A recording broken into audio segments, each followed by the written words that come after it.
Je n'y arrive pas. Voir cette page si blanche, si immaculée, c'est déprimant.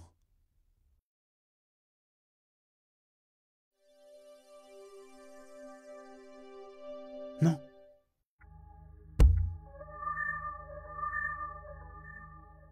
Déjà vu ici, je cherchais le titre du film précédent.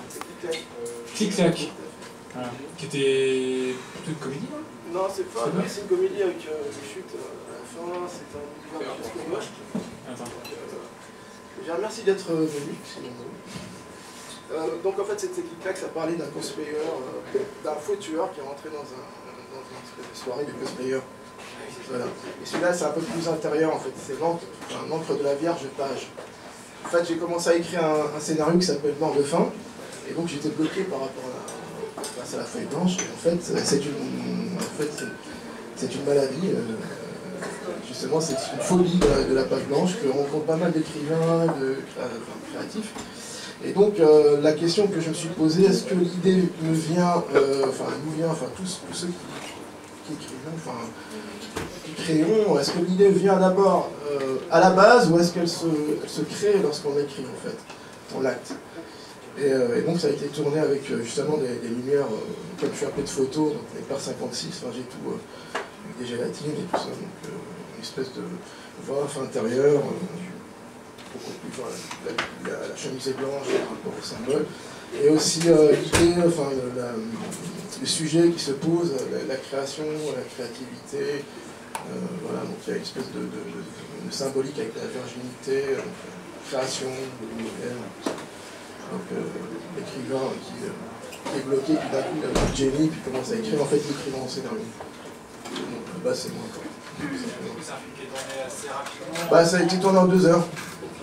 2 heures avec lumière, tout ça avec pareil, comme je compte moi-même, je fais les sons moi-même. Les lumières moi-même. Bah en fait déjà à la base j'ai pas mal de choses qui sont déjà écrites, j'ai au moins un scénario que j'ai écrit et ça va très vite parce que l'idée, tous les plans j'ai déjà en tête en fait dedans. Il ne reste plus que justement l'aspect technique sur place, sachant que je tournais ça chez ma soeur.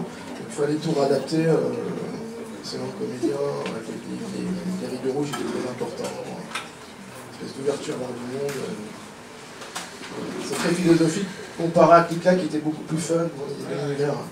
Et le suivant, on va être comédien avec des acteurs, où il y aura beaucoup plus de dialogue. Le suivant, ça y est, je gagne des films d'horreur. Bah ça, il s'est fait, c'est fini. Voilà, 4 jours et je vais monter, donc là j'attends plus la musique. Voilà, bon, j'espère. 8 minutes 30.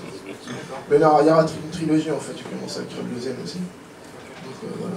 Ce sera. Trilogie parce que c'est par rapport à la thématique. Oui, parce qu'en fait, à la base, c'est 2 pieds nickelés qui volent un cadavre, et puis bon, ça se continue comme ça. Et puis c'est un hommage à Ruggero Deodato, je ne sais pas si vous connaissez, Cannibal Holocaust qui a filmé sa caméra à l'épaule. C'est un hommage aussi au film des années 70, Le Zombie, Romero. J'ai fait un maquillage un peu années 70 tout bleuté. Voilà. D'ailleurs, il y a un ami Julien. Voilà. Ok, très bien. Tu vas tourner quelle caméra 35 mm Samyang, les tours d'objectifs, j'en fais la pub. Et tout manuel par contre, hein, il faut faire une croix, c'était comme ça, sans. Pour le focus, c'était un peu. Mais bon, c'est un exercice et puis c'est plutôt sympathique.